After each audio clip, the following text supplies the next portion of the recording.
False teachers? False teachings? 2 Peter gives us a warning. Stick around and let's hear the farmer's story and the punchline at the end.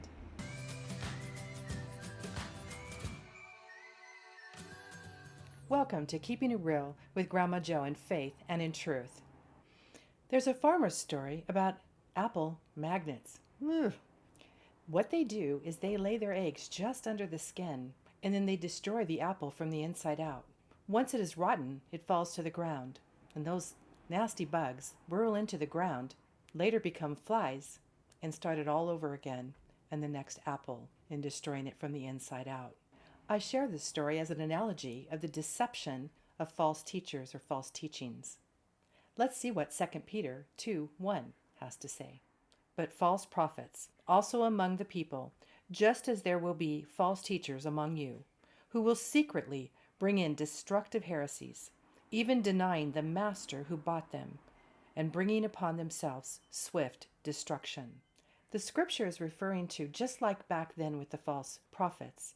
In our day, it's not that there may be, there will be false teachers among us. Some of these teachers just lack wisdom, or they're immature, or they haven't been taught.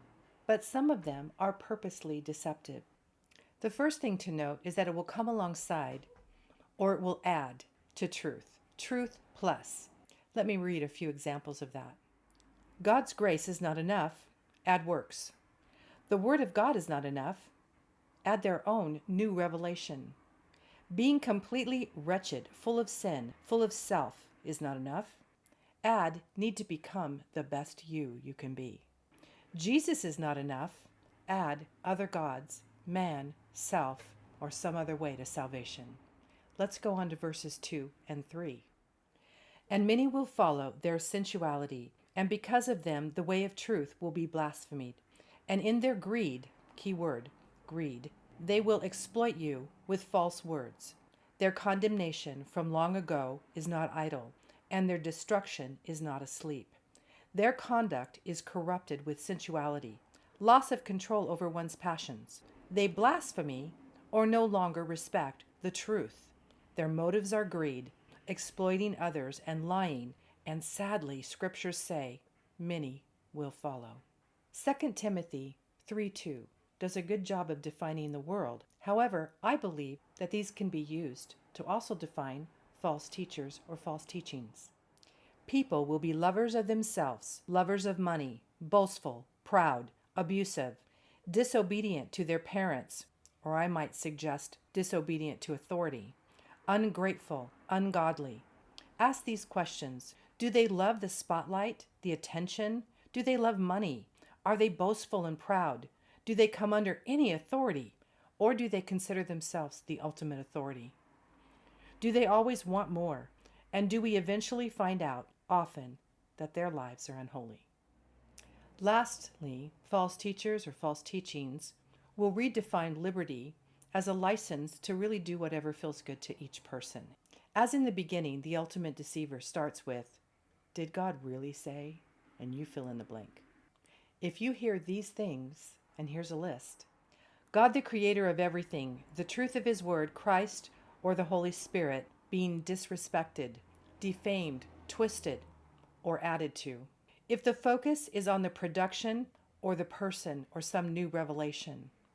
If money, prosperity, or healing are elevated as spiritual enlightenment.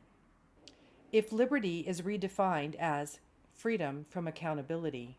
And if being served is the primary purpose over being a servant, you are probably listening to a false teacher, or at the very least, false teachings.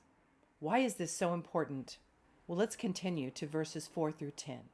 For if God did not spare angels when they sinned, but cast them into hell, and committed them to chains of gloomy darkness to be kept until the judgment.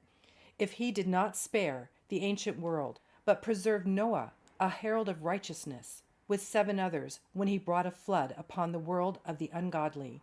If by turning the cities of Sodom and Gomorrah to ashes, he condemned them to extinction, making them an example of what is going to happen to the ungodly. And if he rescued righteous Lot, greatly distressed by the sensual conduct of the wicked, For as that righteousness man lived among them day after day, he was tormenting his righteous soul over their lawless deeds that he saw and heard.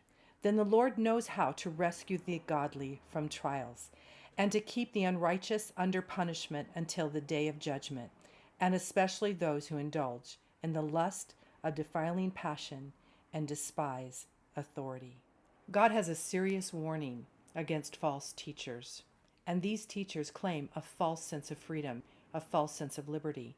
So the punchline and our challenge verse is 1 Peter 2:16. Live as people who are free, not using your freedom as a cover-up for evil and the lies and the deception, living as servants, not of self, but of God. So my prayer for all of us is that we heed the warning of God, and we're careful to listen and to discern false teachers and false teachings and the condemnation that they will incur. Blessings, and we'll see you next week.